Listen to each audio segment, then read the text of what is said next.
Welcome back to BookWatch. We are going to continue our discussion today of Project Hail Mary by Andy Weir and its 2026 adaptation of the same name. I'm Chris, I'm Sarah Day. And I'm Jordan. and we've got our returning guest, special guest, J Scotty St Clair. And I could remember my name before I could remember 2 + 2 = 4.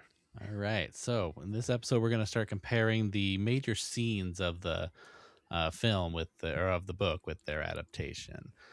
In this, we have both the what's happening right now in space and his flashbacks, and we'll try to talk about both when we can remember them. But mostly, we're gonna, I think, focus kind of on the space side of things here, just because it lines up best with the important adaptation parts. But we'll throw in the things we need to here and there.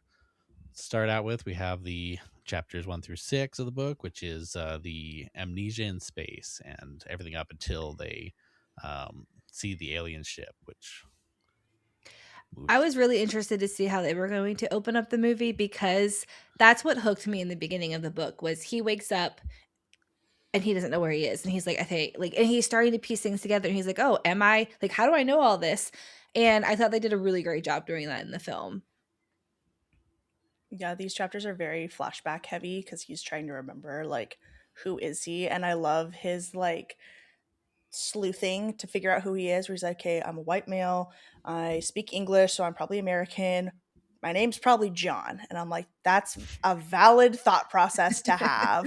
And then he's like, okay, I'm a single man. I live alone. I work with kids. I'm freaking out. Oh my God. I'm a teacher. Everything's fine. Yes. And it was just so funny. And then his delivery too, Ray Porter, especially in the audiobook, Yes. it was just very, very funny the way it all worked out. And then we get the introduction of the Petrova line and astrophage and what these things are. And I like how in the movie, instead of just kind of info dumping the background information, they put him in the classroom and the kids are talking about well, my mom says this or my dad heard this, the news said blah, blah, blah. And again, I think the movie did a really great job of making all that heavy well-researched science seem approachable to us non-STEM people. And he uses that as a chance to put the when we're going through that, he puts that line of tape Red up on the tape, planet, and we get the visual of, oh, this is what the Petrova line is. This is, and he explains kind of the science of what's happening and what the problem is in the world, which helps a lot with the progression. Yeah, and I remember when I was reading the book, part of what makes it so good is Andy Weir does a really good job of slowly doling the mystery out in a fashion that just makes you, okay, that question's answered. Now I want to know what the next answer is, and just keep coming back and back. So I thought it was really effective when I was reading it, and I think I made some allusions in our previous episode that we did that going from reading Project Hail Mary to reading The Martian, I've actually been struggling a little bit because I think it's I think Andy Weir evolves and gets a lot stronger as a writer in between The Martian and Project Hail Mary, and also just the conceit of the story, having that mystery, having that element that where, like I said, you just kind of want to keep coming back. I think that's just it makes it a little bit stronger of a story, in my opinion, where there are some similarities otherwise. But yeah, as far as how it's adapted in the film, I feel like it's very truncated, but that's okay. A lot of that stuff can be told visually and depicted visually. But the big difference for me, and I know we're not going to talk too much about differences here though, but in the book, the first thing you hear is what is 2 + 2? And he, the computer is almost like this opponent to him. It's you have to reach these milestones before I'm going to even let you access other parts of the ship. And even remembering his own name is there's such a trajectory towards that, and he has to build up the memories to where he even remembers that. And in the movie, it's just can you give me a current list of everybody that's on board? And it's oh, you're Dr. Rylan Grace. It's okay, that's fine. That it works for me in the movie. I didn't have big qualms with that, but it was just a notable difference for me. It did ask him about the 2 + 2, but then they just kind of skimmed. Oh yeah, sure, yeah, that still happens. Why didn't we dig into that? Oh well, it moves on. We moved on. Right. And for Okay. obvious reasons, they really like go quickly through this scene of him waking up. But when he falls off the table, I do remember him falling off the table in the book and like thinking about the tubes being pulled out, which they Oh, don't yeah. really do in the film much. But in the film, I did go, ooh, because I know like what's happening in the book during that scene. Mhm. But yeah, I mean, I think they did a really good job introducing what's going on in a fast paced way to get us started on this journey that we're about to embark on in the theater.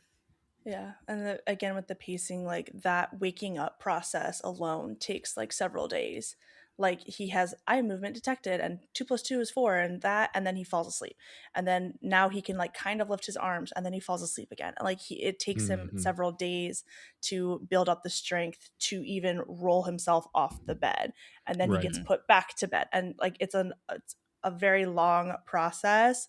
And then, of course, it's a film. They have to cut for time. And so they just were like, let's just do some physical comedy and have him fall off.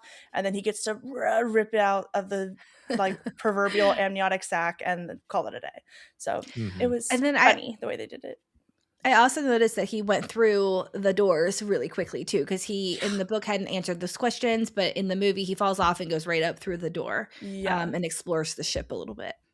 Yeah. Which is fine. It's fine for the movie purposes, but Yeah. it would have been fun, like in a show, to spend like that whole first episode, him like getting used to the ship and waking up and like still having the flashbacks. But for the film, it was great. Oh, yeah.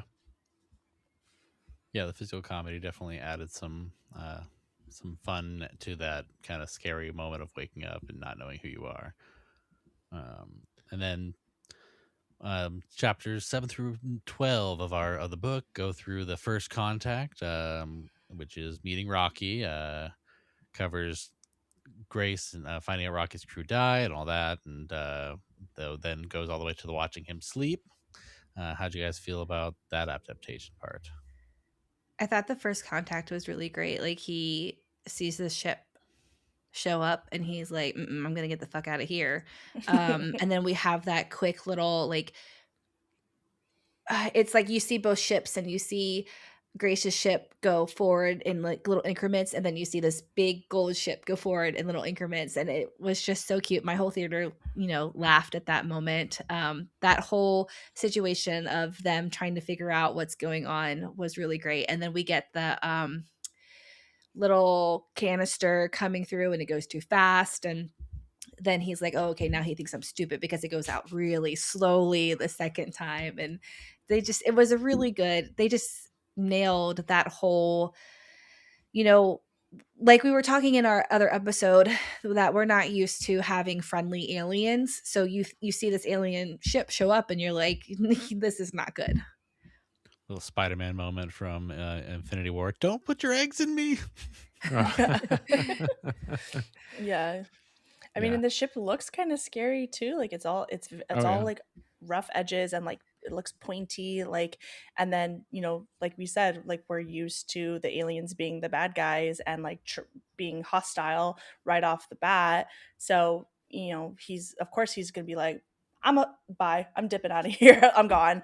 And Fight or flight, gone. yeah, but then the ship follows him and then he's like, why are you following me? And then it was done a really cute way, and I think it was adapted well enough where like I don't remember anything else that happened that wasn't included throughout these scenes. So I think it was good, and I liked the visual of Rocky's ship like building the tunnel like in the layers. Like I thought that was really cool to kind of show a little bit more how Xenonite worked, and what that looked like. And yeah, the first interaction with Rocky, my husband always makes fun of me because I get got by jump scares really easily. Oh, sure. So the first jump scare of Rocky, I'm like, I know he's not scary. I know what's gonna happen, and I was still jumped out of my seat. So it was all fun and games. I usually My see him friend and come I in. jumped at the same time too, and we Yeah. were just like, oh my gosh, I can't believe that. Just because, again, like you said, like I knew it was coming, I knew Rocky was going to be Yeah. fine, but yeah, the jump scares get me too. And I wanted to talk about the Xenonite making the tunnel. I did not know how to picture that in my head, how this tunnel connected the two ships. Yeah. So I really appreciated how they made that work. Yeah. Yeah, I usually see jump scares coming enough that I was, in this movie specifically, I was warning my wife. I just kept leaning over like, jump scare, and warning her ahead of time because she will jump and get pretty startled by them. So I was warning her. It was pretty funny. Good for This you. also covers the communication stuff too, I believe here, of learning Mm. how to speak, and that I really thought that was cool. I would love to see someone make a practical version of that. You know, the idea of learning how to speak with Rocky and through tones and the computer program with two computers strapped together. It's a cool idea. Yeah, I thought they did just a fantastic job of capturing that fear that Grace had. He's very curious and excited because he realizes the weight and import. Like, hey, I'm the first person to ever come in contact with intelligent life. The fact that this ship is here, so yeah, both the book and the movie did a great job of kind of like vacillating between that excitement and curiosity, but the palpable fear that would be there. And I think the tunnel did a great job when he just kind of in the movie when he first like kind of goes into the tunnel and just realizes the sheer darkness, and you do get the sense that he's almost like spelunking, like he would just kind of have to drop into Yeah. this like not knowing any idea what's ahead. And I think that's what builds up to that jump scare so effectively. But everybody kind of talked about it, but I do want to come back to it because in the tunnel and when he finally starts to interact with Rocky and they have their going back and forth where they at first have the very rudimentary level of communication where it starts just with like holding one finger, and that means like wait, you wait here, give me 1 second, I'll come back. um, but with him trying to escape and the ship kind of like following him in like synchronicity and unison, not only did that create like a lot of humor, but I think it kind of got across some of what happened in the book in those instances. There's a lot of them like mimicking each other, and there's Yeah. just mimicry happening. And I thought what was happening with the ships was kind of doing that too, because even though it is a big, scary, ominous ship, you get the sense that like, oh, this is their intentions are good, they're altruistic, they're showing that they're intelligent here. And I know it doesn't happen in the movie, but every time I think about that sequence, I think about that the theme escapes me, but it's like a famous ballet theme, like the da na na na na da na na na na da na na na da na. I just want to hear that when the ships are like, you know, whenever they're rotating or doing any of that stuff in unison. um so yeah, I appreciate what they were able to do visually, convey so many of those ideas and themes and kind of emotions in a visual format, and I think that was a great example of it. On top of the visualness, I thought they did a really great job a lot like throughout the whole movie with the audio. In this particular scene with the spaceships, it was completely silent because there is no sound in space. And then they did that a few more times throughout the film, whereas if it was looking out at the spaceships, it was silent. And I thought that Mm. really brought you back into the fact that like they're in space and it's like this is like how real the science is in this film. Like it's not, it is science fiction, but it's not science fiction. Like this could like it's just grounded the story, I thought. Nowadays, Oh, you're not going to absolutely. hear that ballet. You're going to hear the Bridgerton song and the dance on TikTok with the ships going back and forth next to each other. That's what we're going to see soon, probably. But I actually was thinking that that's going to totally all of Rocky's little dances and the little different moments that they have throughout this thing are totally going to become viral moments online as soon as this is available to to be used Yeah. that way. You like tapping, huh? Yeah, this is Oh fun. yeah. It's like, Look oh, behind turn you. No, around, I left you a idiot. gift. Well, maybe I am dumb. Stupid human. Yeah, no, Ryan It's on a is just puppet show for my so little brain. good. I'm not mad at it. Yeah, you can see how much fun we have with it. So yeah, that was good. Next up, we have the exploration and backstory covering, up until let's see, Rocky getting to know Grace's ship, coming into the ship, and kind of building his little ball is kind of the next section of the film here, the next couple of chapters. I think they went pretty quick through that in the film, but what do you guys think of that part? What have we gotten so far, like in the flashbacks? Where are we with flashbacks at this point? Does anybody kind of know? Like, we know what astrophage is, and we've seen all that montage, right? Yeah, I think we know what astrophage is, and we're kind of starting to get to the beginnings of project. I think this is like where all the big scenes of Carl and like the Home Depot trip. I think that's happening kind of around here, I want to where yeah. I want to talk about how they made astrophage because I, again, had a really hard time visualizing what astrophage was in the book. I think a lot of times with being an audiobook listener, you miss a lot of descriptions when you're listening to something. And I think that's one of the things I really missed out on was the description of astrophage. And like I really just saw it as like black dots, like little beads. But the fact that it was like a goo in the movie, and then when you looked at it under the microscope, you got to see like the different cells. And then when you saw the one cell, and then when he like killed the cell and it like kind of popped, I thought all of that was done really well. Mm-hmm. Yeah, I agree. Yeah, they got a lot of, and the book did a pretty good job of not being like overly sciency or making you feel stupid if you weren't understanding everything that they were getting at. But yeah, very quickly they were able to convey like, hey, this guy hedged all of his bets around the fact of like hypothesizing that life could live without water, and then you find out very quickly, oh, okay, it's got hydrogen and oxygen, so therefore it has water, and you understand very quickly why that's so deflating to him. And Mm-hmm. yeah, so I thought all of that was done very, very well, even for the layman like myself that's not spent any time in a lab like that.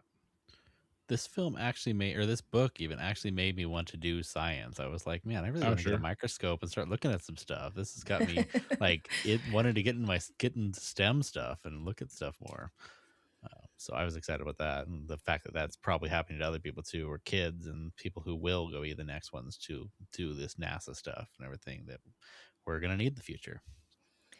Yeah, I think in 20, 30 years, we're going to have a lot of NASA scientists and engineers and even like, biologists talking about how, like, oh, yeah, when I was a kid, I saw Project Hail Mary and that really inspired me.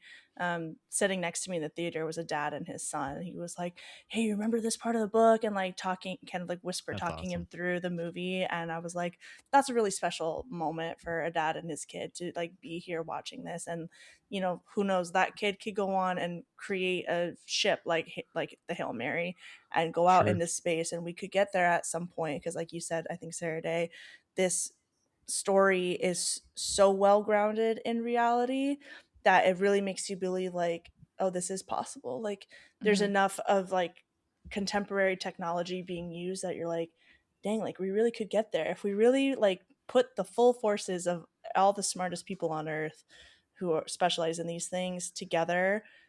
We could really do it. Like we could really get there. It will never happen because we're all squabbling and fighting like animals, but we could, and that's really cool. Mhm. And to inspire a new generation of kids to get into science and engineering and take us to these new places. I think that's Mhm. what makes the character of Strat so important in this book and movie, though, is because I mean, and she even says it that they will go to war if like the resources are at stake. But if we don't have a character like her pulling these people together and spearheading this and being like, we have to get along for us to live. Like even like if wars are going to kill us, famine's going to kill us, the sun is going to kill us. Like we need to come together. So that makes her character so important. And I'm glad that he wrote that character to make that believable. Like yeah, because otherwise everything would fall apart. Mm-hmm. Yeah, correct me if I'm wrong, but I believe it's this section in the book, and they get it across in the movie as well. But it's kind of like um, the relationship between Rocky and Grace, like they're finding their boundaries, and like in the book, I remember they're very intentional about like, hey, if they say it's a part of my culture, it's like if there's any pushback, they just say, hey, it's a culture thing. Okay, enough said. Mm-hmm. I'll do what I have to, and a lot of that is centered around, Rocky wanting to watch Grace sleep as well as be watched while he's sleeping. But it does bring to mind one of the differences between the book and the movie, and it's not a big one. It's kind of actually, I think it's really for like the people that have read the book to be like, I see what you did there. But in the book, Rocky is kind of ashamed of the way he eats. He wants to eat in private. It's not a communal thing for Eridians. And they kind of invert that. And they have a moment in this sequence where they're kind of going back and forth. And Grace is starting to say like, hey, I've got this roommate and he's kind of driving me crazy. But yeah, you get to like, oh, you look so gross when you're eating. It's like, well, what does it look like when you eat? It's like, it's beautiful. It's beautiful. No, it's not. Well, and I think in the book they describe them as creatures that eat and defecate out of the same orifice too. Yes. So it's it's all Yes. happening out of there, and So it's not Yes. necessarily a pretty moment, but that's, it's a cultural thing, so it's okay. Yes. Yeah, there's a lot of those little things that they added in. I don't know where it happens, but at one point in the film, they had the the first contact like music, the do do do, a little bit of the I think it's from, I don't remember which one it's from, but they had the music play that was Close Encounters from of the one of the Third Kind, Close probably. Encounters. That's it. Yeah, Yeah. I had that, just a little bit of that theme play, and I was like, oh, that's a reference to my wife, and I think there was a reference to Alien somewhere in there too. The heart coming out of my chest or something. He's made it Oh joke yes, like that was a that, and so I concern was for like, a oh, while. there's Yeah, another. he's not growing There's in me, another which was a joke. concern.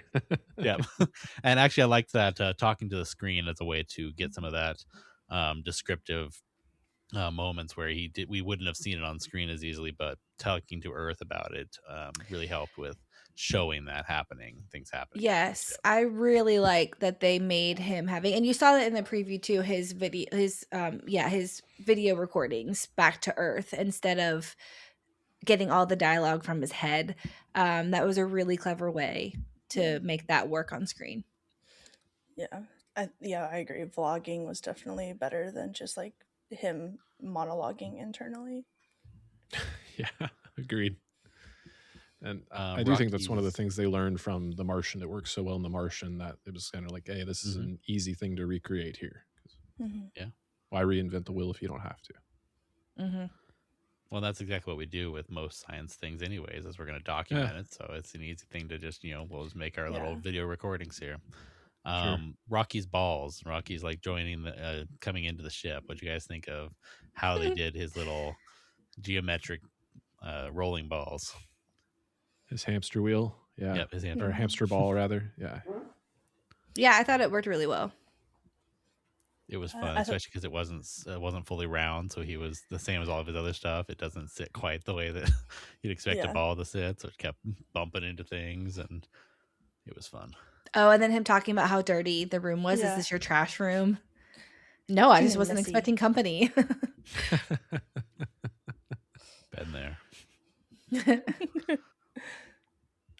Yeah, that was one of the things I think it was pretty faithfully adapted. I mean, it's effectively a hexagonal hamster ball, but for whatever reason in the book, and it's been a little bit since I read the book too, but I got the sense that he was leveraging more like ramp like platforms that gave him more like verticality and whatnot. But I didn't necessarily need that for the movie. I thought they got the point across pretty well.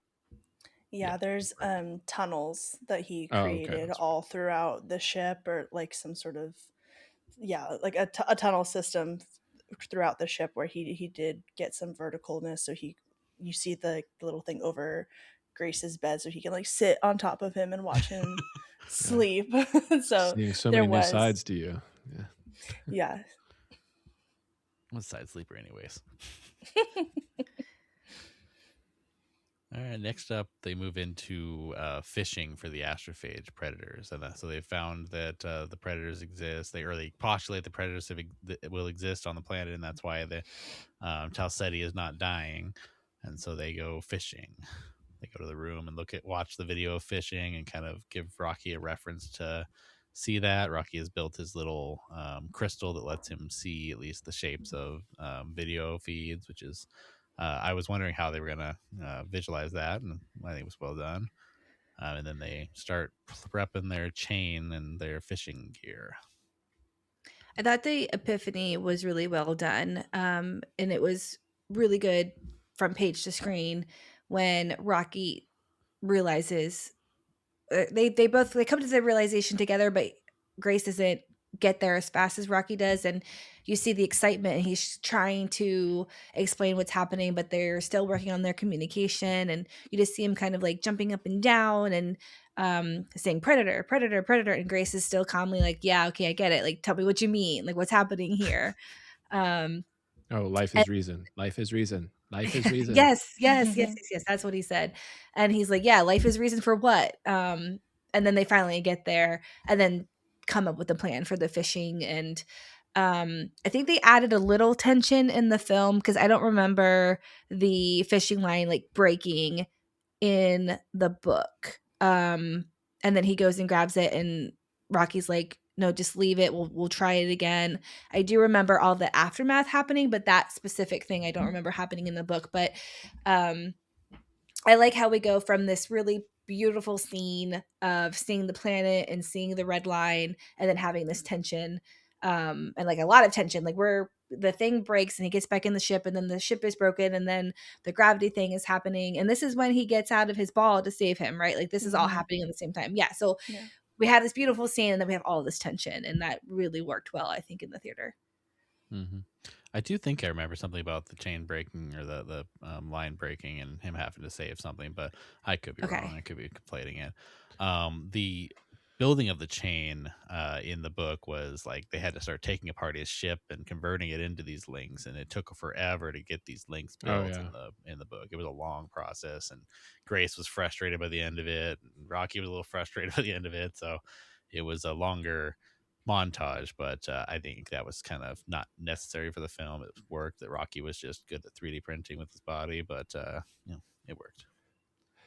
Yeah, and as I recall, it was a team effort in the book and still took like weeks and weeks and weeks for them to get the astronomical number of these links for this chain that they needed. But I didn't need to see that play out in real time in the movie, obviously. So that's a change that works for me. But I also think it works because it gives you that moment where Rocky gets to say like, "Hey, my collection device is ready. I made my chain. Your piling still not good." So it helps to increase the tension in that regard. But also, I felt like Rocky, they sing the praises of his ability as an engineer so much in the book, and there are some references to it, like he can basically build anything. But I felt like his role as like a contributor to the science, with the exception of what you just brought up, Sarah Day, about like he's the one that realizes life is the reason. Apart from that, you kind of get the sense that they're a little bit more like siloed. Like Rocky is the one that can build the stuff, and Grace is doing the science. And there is an element of that to the book, but I felt like there was just a lot more collaboration in the book, and it felt like Rocky was bringing something more to the table as a scientist. And so to give him more to do as kind of like, yeah, I've done A, B, and C, and you still haven't done this one thing. I just thought that that worked well in terms of like the major contributions that Rocky brings to this team. One thing. Speaking on that, sorry, Chris. He explains to Rocky why his whole crew died, because they don't understand the same science we understand, and they didn't understand radiation poisoning, and that's, getting that explanation, I think and they touched on it briefly. I think they spent more time in the book on that, but I'm glad that we got that, kind of a moment of him explaining like why his team died, and that comes back to play later on, and we'll get to that. But well, and that was basically what I was going to say, and the other half of that is him explaining relativity to him, and that we didn't get as much of in the film. As much, it does mention that they didn't know it, but if you don't know what relativity does in space travel, that doesn't mean anything to you watching it. But he explains in there that it would have taken less time than you would have expected it to take based on the relativity that it's 12 light years, but it really was like 4 or something years. So Rocky packed way more fuel than they needed for their crew. That's why he had the extra fuel. Yeah, because in the movie he just makes a comment about it'll take him 6 years longer to get home. It relatively doesn't have anything to do with it, but again, like fine for the film, because I didn't change. We don't need to explain relativity in the film.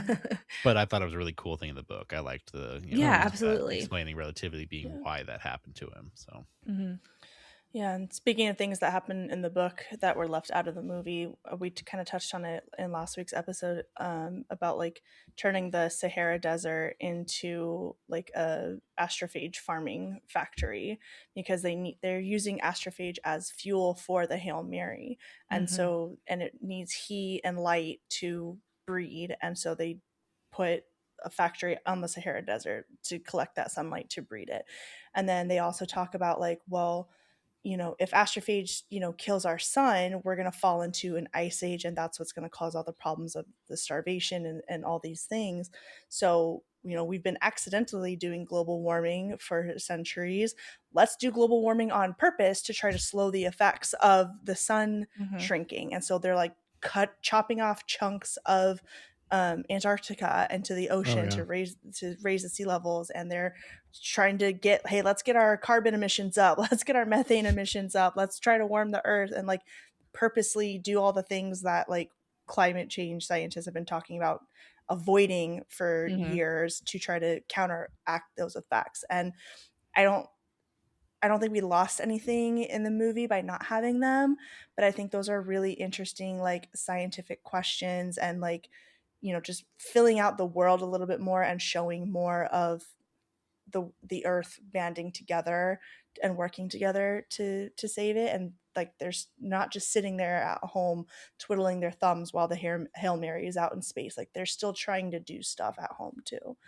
And then the other thing is, I kind of wish they had stuck closer to the book, the scene of like the ship crashing and all that, because Rocky saves Grace, but then Grace is conscious enough to be like, oh my god, like Rocky, is out of containment basically, and he's gonna die in this pressure and in this atmosphere. Like, and Grace like has a heroic moment of saving Rocky in return at that time, and then they both are just like sitting there on the brink of death, like trying to heal, and Grace actually like interferes with Rocky's healing process. He's trying to save him. He thinks he's doing the right thing to help him, but he's like, oh my god, I ripped the scab off of his wound as when he was in the middle of healing. Like, I almost killed him because I was trying to help.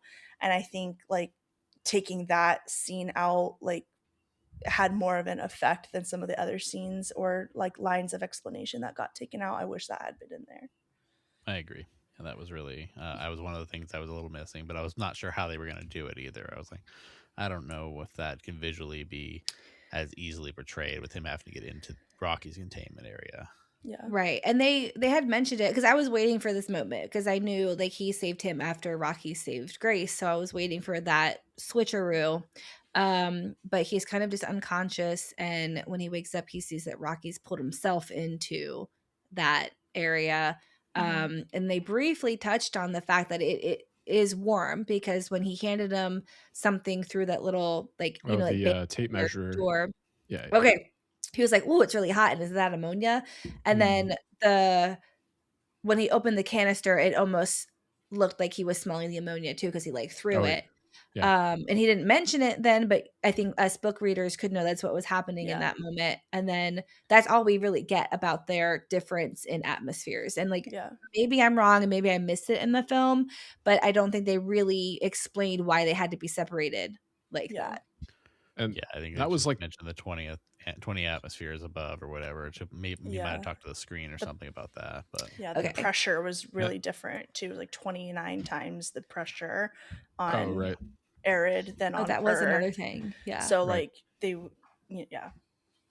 and that might be the one sequence where when I was watching the movie, I was like, maybe I shouldn't have read the book because I wonder how this would impact me if I didn't know that Rocky was going to survive. How would it hit me in the theater? Because again, I know what's going to happen having read the book, but I did feel like even with just like some of the changes they made there, like the fact that Rocky makes his own way back to his enclosure. He's not just left there as a husk that Grace has to drag all the way back with, a lot of effort to make that happen. And even like when Grace, follows the trail and sees him there and gets to see Rocky kind of like give him like a little bit of like, hey, I made it, and then go to sleep. Like those kind of things just made me feel like, again, I don't know what I would be thinking if because I have this knowledge, but as a viewer, would I take that as an indication that he might survive? But because I definitely, both times I saw it, I heard people sniffling at this point. Like people thought Rocky was gone, or were very, very concerned for Rocky. Oh yeah. In the book, I was beside myself. I was like, no, Rocky, no.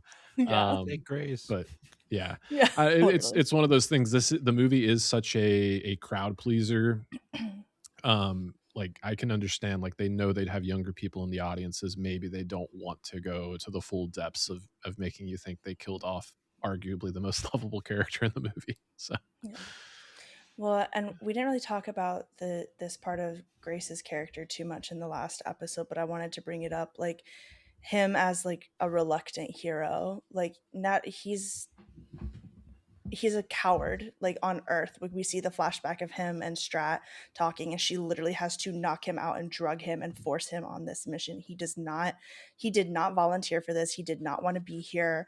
Like he, there, and in the book it does a lot more explanation of like, she tells him like, I know you're, and she does it in the movie too, like, I know you're a good guy, like once you're out there, you're gonna do the right thing.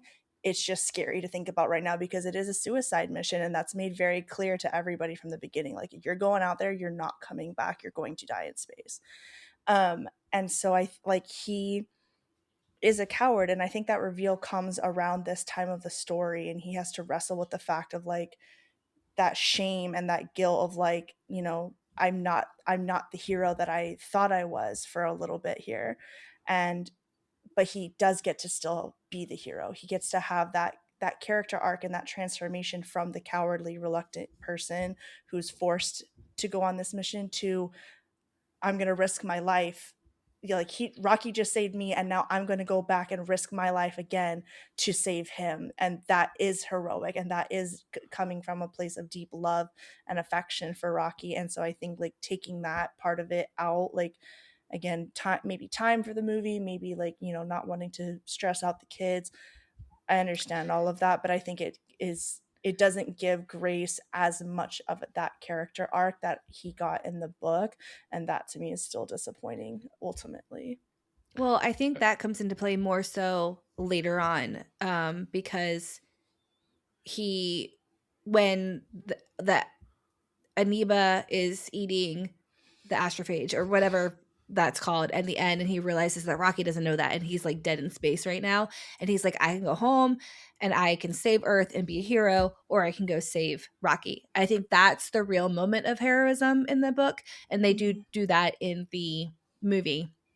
But I want to comment on him realizing that he did not volunteer for this mission and he is a coward, and he was drugged and forced upon this mission, because they had that flashback. He's on Rocky's ship, um, and it's beautiful, and he's having this wonderful experience. He has that flashback, and then we cut back to him on Rocky's ship, and you can see him like just deflate. And then I think it cuts to him like on his ship, just being sad and like head in his hands or whatever, but seeing how much of an impact that's having on him, and like that realization. I thought that they showed rather than told that really well in the film. Yeah. And then again, we can go back to him realizing he needs to go save Rocky, and then that's when he has his flip and his change, and he becomes a hero and not a coward. And you're right, it is because of that friendship that they formed. Yeah, and I know it's really impressed upon on the book, and I think there are a few like choice lines of dialogue that kind of bring it home in the movie as well. But there's like the idea that the reason that he's a middle school teacher is because some of this cowardice we're talking about. Like, he's one of the smartest guys and expert in his field, but he prefers the comfortability of a middle school classroom because he gets to be the man in that environment. Nobody's going to question him. He's the guy with all the answers there. So I don't want to get too far ahead of myself, but the fact that he does, make this very brave choice to save Rocky, knowing that he won't be able to go back to Earth, but to have him wind up on Arid and get to kind of reclaim that, where the thing that he loves, the thing that he's passionate about, the place that he belongs in the classroom, like Strat kind of took that from him. And like in the movie, she says like, don't make it about the kids. That's so insulting. Like, don't do that. In the book and in the movie, I feel like he really gets to kind of reclaim that. Like, I'm back in the classroom doing what I love doing, but I can have both. Both things can be true. I can be a hero and be brave and not be a coward, but also embrace this thing that I love, which is, again, one of the great things about this story. So you've already kind of started jumping into the next part here with the not you. You're fine. I mean, yours is way down, but Jordan, you were talking about the fact that he didn't volunteer for the mission. That comes up in the chapters 19 and 23. That was the next up here. And that's also where Gray starts to find out that the predator amoeba is not able to survive on Venus, and so he has to start breeding them and to be resistant to nitrogen, and is just waiting patiently for Rocky to survive. He creates the heat lamp for him. He does everything he can to help Rocky out in that time frame, in the film at least. I'm not sure what all I know in the book. He does actually tries to help him physically, but that's kind of how I saw that. What they tried to do to get that same I'm trying to do whatever I can for Rocky was like the heat lamp and the little things like that was kind of where I saw that going. Yeah. Yeah. I love in the movie when Rocky comes to and Grace has the realization like, oh, you're alive and you're awake, and Rocky asks him like, hey, did we successfully get the Tau amoeba? And in the movie, like, they don't make any reference to this in the book, but it's, again, I have to imagine that this was probably like improvised or ad-libbed, but Ryan Gosling as Grace, he's just shaking his head no and then turns it to yes, and it got me both times I saw the movie. I really love it. Yeah, I mean, Ryan Gosling is just so endearing in this movie, and he's just so great. And I like, maybe that's the reason why I want to go back and see it again so badly. Don't tell my husband, but he's just so great in this movie. Hey, if you're not crushing on Ryan Gosling, I'd say there's something wrong with you. Thanks. You got me back. Yeah, I'm right there with you. I say that as a J Scotty has a man crush on Ryan Gosling. I do. I totally do. Well, I get that too. I mean, especially that, Science Bros. I'm there. So the next up we have the kind of where they figured out they solved the problem.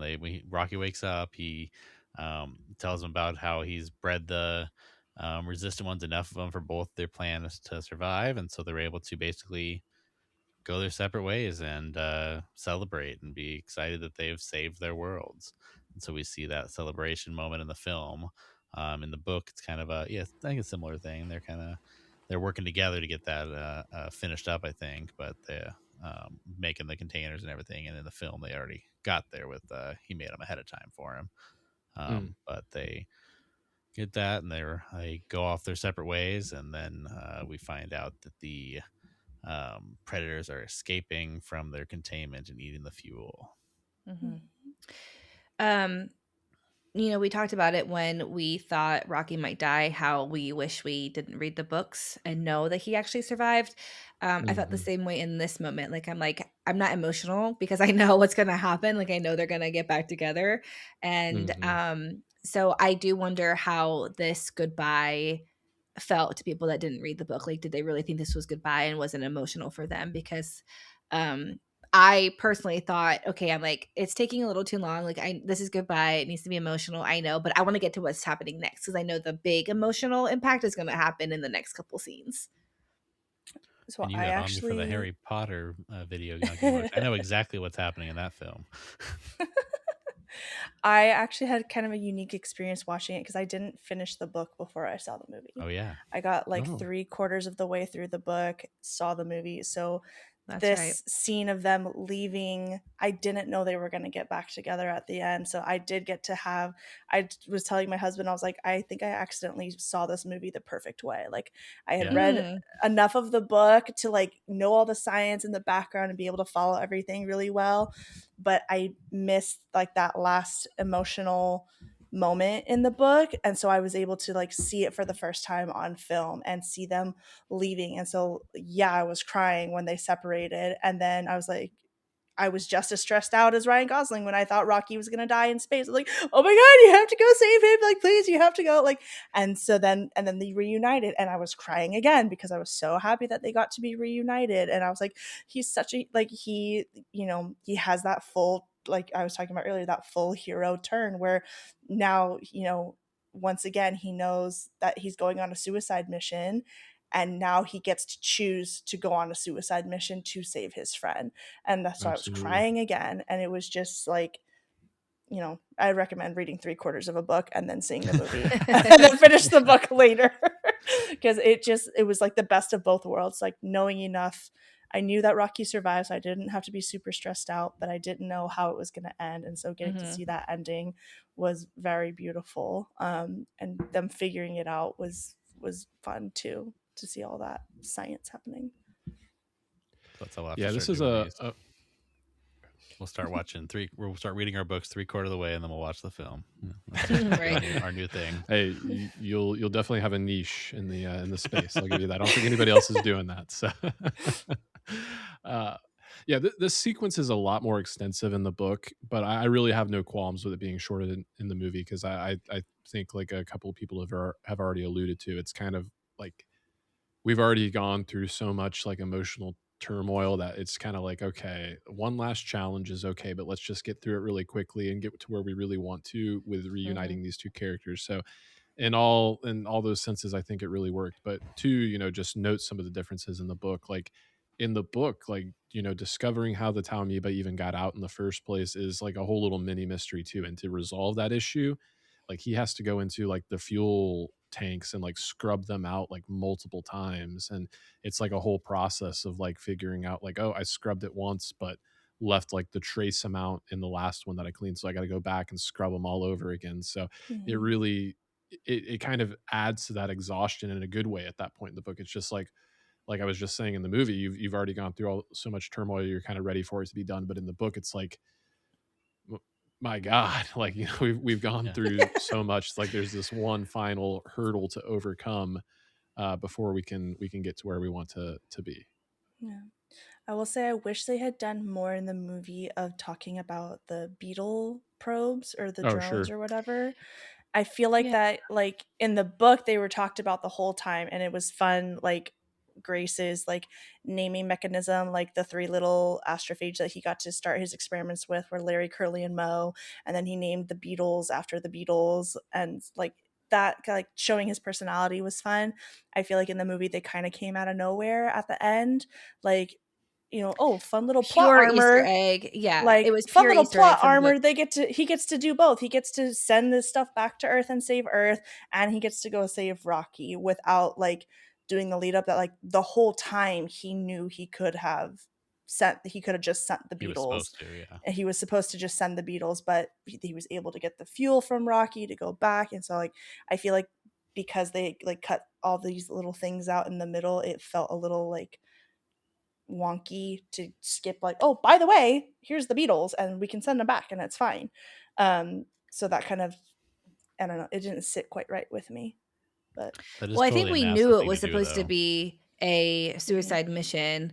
But yeah, I think you're right. Like the fact that like we didn't talk about the fact that these little things that he was supposed to send back were called the Beatles, and in like when he's getting ready to send them back, they do they show the names of the Beatles, and I'm wondering like would people really like, why are they showing the names of these things when like that's pure for us as book readers to know like that's what these are, because you're right, they didn't talk about them at all in the movies, and so we just get these random beetle names. That's absolutely something NASA would do, is name things after the Beatles, or there's always somebody at NASA that's a nerd and wants to name something after something. So, and we talked about some of the other science stuff that got taken out, like the stuff with the Sahara Desert and the ice and the the coma gene we talked about the last episode. That was completely removed from the movie. So like some of these like things can be removed and it doesn't change that much, and it's kind of nitpicky for us as book readers. And so like if you don't know, you don't know, and it's fine, and it still flows pretty smoothly. This one I feel like was one of the times where there was a little like bump in the road as far as like consistency, where it didn't flow perfectly, where I could just ignore the fact that it didn't happen exactly the same. Yeah, I think that's fair. Yeah, it does feel a little convenient because even having read the book and knowing the story and paying attention to the movie, there is that kind of moment where like, oh yeah, this does feel like incredibly convenient that he can just do this, even though it's a suicide mission. And then as you think about it, you're like, oh well, yeah, he had to have some way to send it back in the first place. But I agree. I think that is kind of a noteworthy criticism or omission there. But they do play the song by the Beatles to really drive the point home that I'm going home. But yeah, I saw a thing. In terms of differences from the book, like in the book, there was a whole character about like the development of the Beatles and the guy that created them and how he was kind of a little bit of a religious nut. And, Grace had the interactions with him about his beliefs. And I feel like you get a little bit of a moment like that with Strat and Grace on the aircraft carrier again, because she's like, God will. Do you think it's going to work? And she says, God willing. You believe in God? It's a lot better than the alternative. And that reminded me too, there's actually a whole like plot point in the book about them having to take apart one of the beetles to use, I think it's for the astrophage, like breeding them or something. So he's down to Yes. 3 or down to Yeah. 2 by the end of it, I think. Yeah. And they didn't do that. They had all 4 of them going back to Earth in the movie. Right. I did watch a little thing of the of Andy Weir talking with Ryan and a couple of other of the, I think it was the directors, and they got asked that question when they were like reading the cards from Google of things. They were asked about why the Beatles were in there, and they said, well, it was an Easter egg from the book, but it also gave us a chance for an incredibly high priced song song reference to the Beatles. Yeah. It was one of the Wired interviews where they I think so. I like those a lot. Those are fun. Yep. And so we find the next section was where Grace decides to send the rockets back to Earth and go save his friend who was stranded with no more astrophage because of the escape and no way to stop it because his whole ship is made of the what was it? Xenonite. Zeonite, yeah. And so he has no way to protect himself in there from that at all. And so Grace protects himself and then goes to save Rocky and decides to do the selfless thing and not knowing if he'd ever get to go home. And we kind of already touched on it, like that full hero turn of him, like being forced onto the original suicide mission, and then at the end choosing to go on another suicide mission for his friend, was really, really well done, I think. And seeing those parallels, and like I said already, like they had their reunion and I'm sitting there sobbing because I'm like, they're back, the best friends are back, I'm so happy. And like each of them, like Rocky and Grace, getting emotional, seeing each other like, yeah, I'm back, buddy, I'm here for you, I got you. It was just really, really well done. And it's like that final, sweet moment of, he's dealing with the sadness that he's never going to see Earth again. He's never going to see his kids and his family or his friends that he made as part of Project Hail Mary. He thinks, I'm never going to know if the Beatles made it back and if Earth survived, but I'm going to take the chance because I have to save my friend. And that like heartwarming moment of brotherhood between these two, last final survivors of their missions, and them getting to go and have at least a partial happy ending before the epilogue was really sweet and really well done.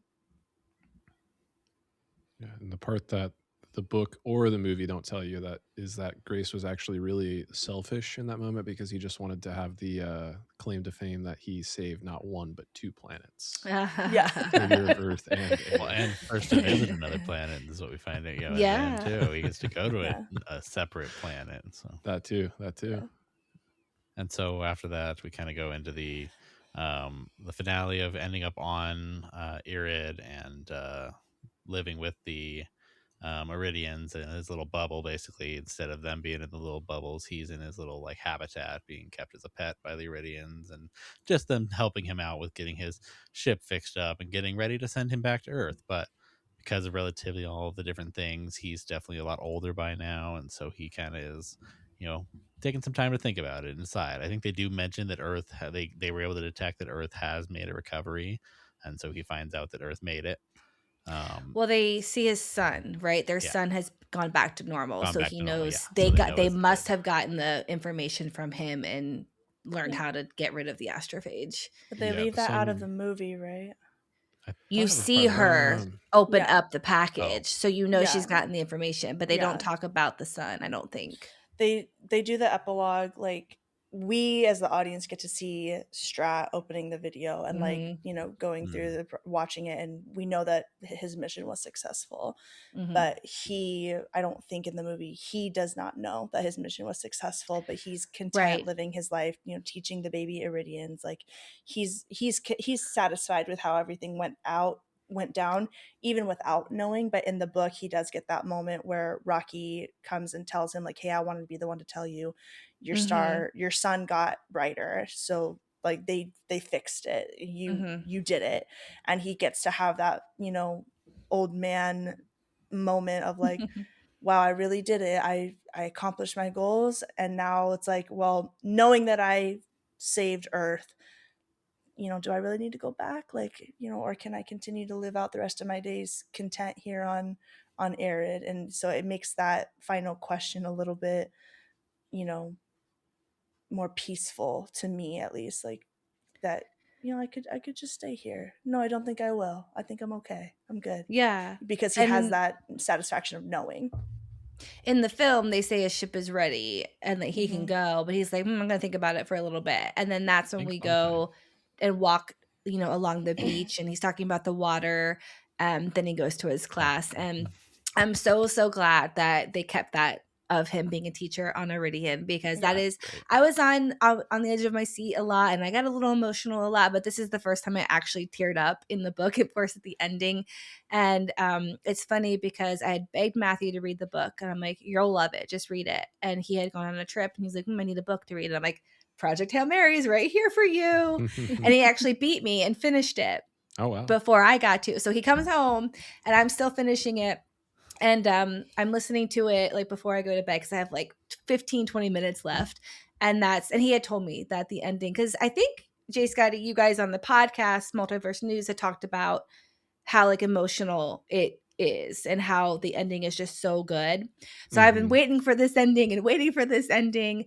And right before they reveal that he's a teacher, I'm like, oh my God, he's a teacher. And like I just teared up, because I'm like, this is his whole identity, was him being a teacher. And the kids are actually his reason for, you know, becoming who he was. And like the fact that he is teaching these Eridean rock children, like it's just, oh, it's so good. And I'm so glad that they kept it, and they were so cute, and they all looked so different, and they were all excited to answer about the speed of light. And it just really wraps everything up in a beautiful bow and comes full circle and just really completes his character arc. Yeah. And My I big really question love to how end it. After the movie, my only big question is, what about the rest of the stars? Is just the rest of the sky going to start blinking out because we didn't save anybody else's star, or are the Well, Iridians going to start helping everybody else? correct me if I'm wrong here, but I think there's kind of like a visual montage sequence where you get to see the Petrova line and you watch like the astrophage like start to deplete. So I think the intention was like, hey, this is happening throughout the solar system, but maybe I'm off base there. But I kind of wanted to just hop back to for a second the exchange between Rocky and Grace on the beach, where Rocky gets to tell him, hey, the ship is ready for you, which I don't think happens in the book. Maybe it does happen in the book. There's, I think it's there. some possibility that he could go home, but his body has aged, and the atmosphere has taken such a toll on him that the likelihood of survival is really low. And what kind of quality life would he have if he did make it back to Earth? But getting to, say, can I have some time to think about it, is such a great inversion of the previous scene with Strat, where Strat basically tells him like, hey, you've got to do this. Can I get some time to think about it? You've got 3 hours, but ultimately that 3 hours doesn't even matter. And here it's like just the difference in that exchange. It's like he had a connection and a partnership and a collaboration with Strat to do something very important.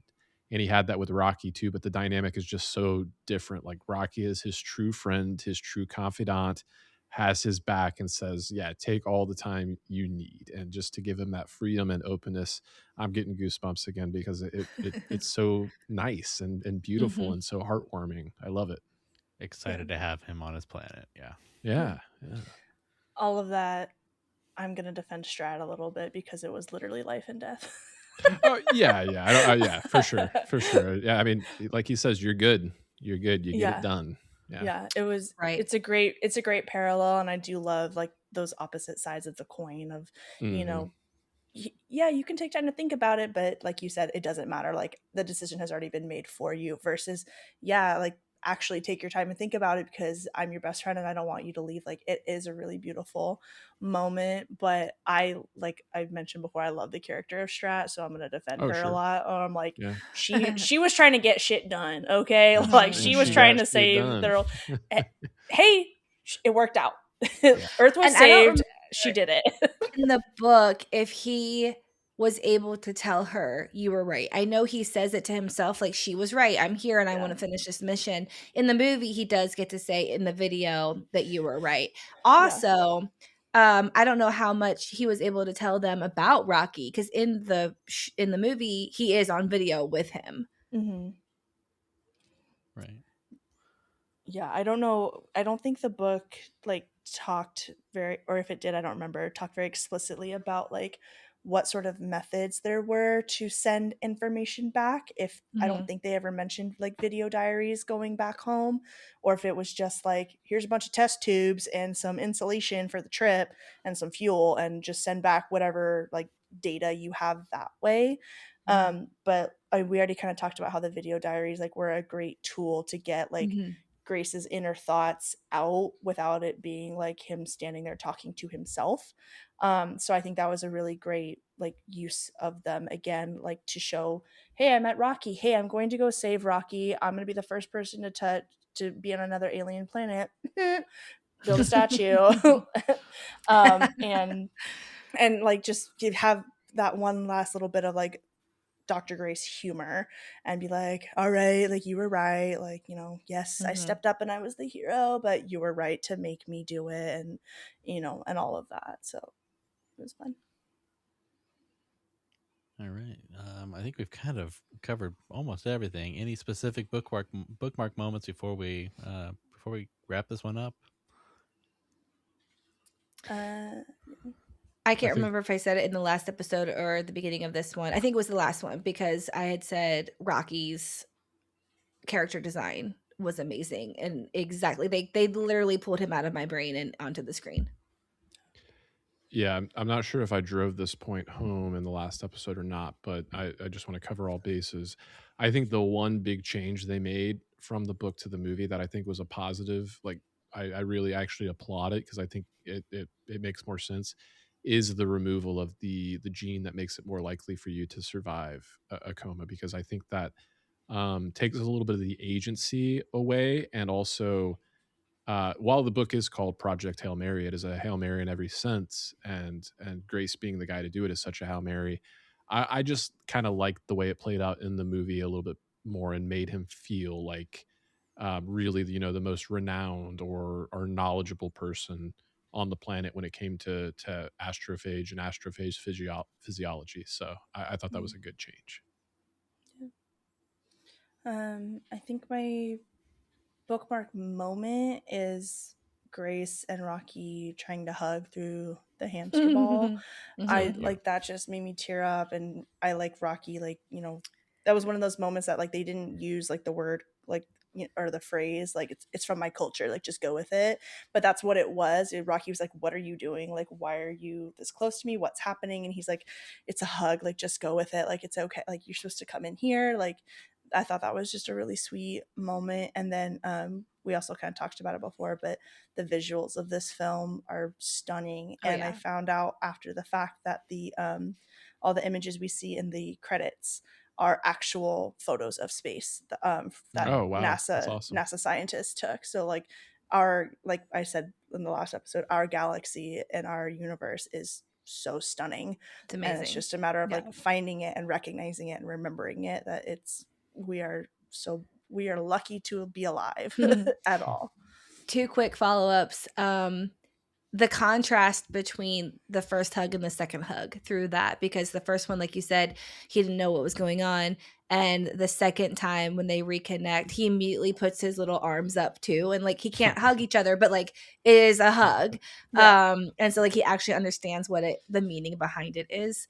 And then, the space stuff. I mentioned it, I think, in the last episode, but if you haven't seen the up-to-date images of the planets in our solar system, you need to go look at them, because like they're completely different colors than we always thought they were. They're gorgeous. Like, space is amazing.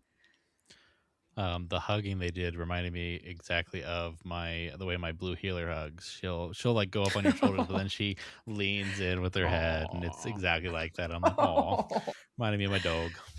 Yeah. Dogs are great. That's another thing. Sorry. Rocky, I thought his character design was very dog-like. Yeah. If that makes sense.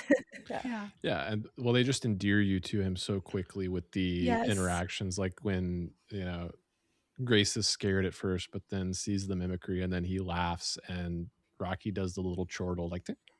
Yeah, he had a little laugh. And everyone's just like, okay, I love him. You can't do Yep. anything to him. I love him.